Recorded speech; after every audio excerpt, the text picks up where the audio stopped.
Of course, as you know, I've put out some press statements. There was a joint press release last week. St. Martin hosted our kingdom partners, Aruba, Curacao, and the Netherlands, during our Vier Landen Overleg, or four-country consultation.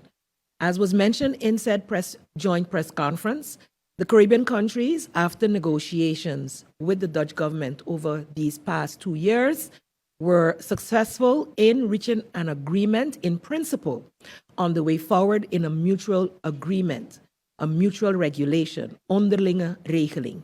This onderlinge regeling, or the basis of the to be signed onderlinge regeling, lies in the one that was proposed by the three countries, Aruba, Curacao, and St. Martin, at the last kingdom consultation.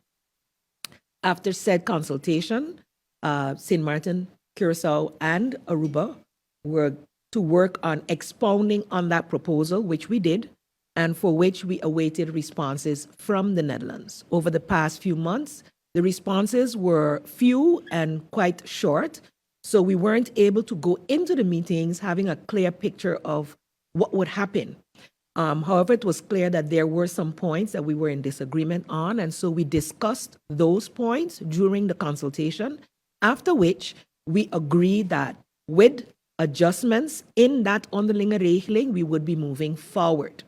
Now, so many are talking about how is that seen as a win for St. Martin. I think if you have not been following what has happened since 2020, that it's a valid question.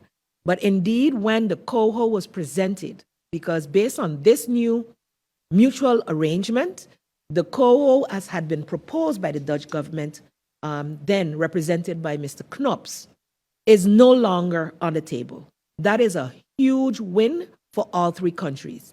Because as you know, all four parliaments, as well as governments, had a lot. The three governments and the four parliaments had a lot to say, as well as the Council of State and other entities, negatively about the COHO as it was proposed. However, with minor changes, the Dutch government still put it forward. It was seen as hindering or usurping the authorities of not just the governments, but also the parliaments. It also saw that there was a three-person toezichtorgaan or body that would then be directly responding to the Minister of BZK, where the countries did not have direct representation. So in our proposal for the mutual arrangement, yes, we did put a different type of a, let's call it, oversight committee in place, but we are not finalized yet with what it will be in total. What we do have right now is that our country packages are being managed based on agreements that we make and that I and the State Secretary sign.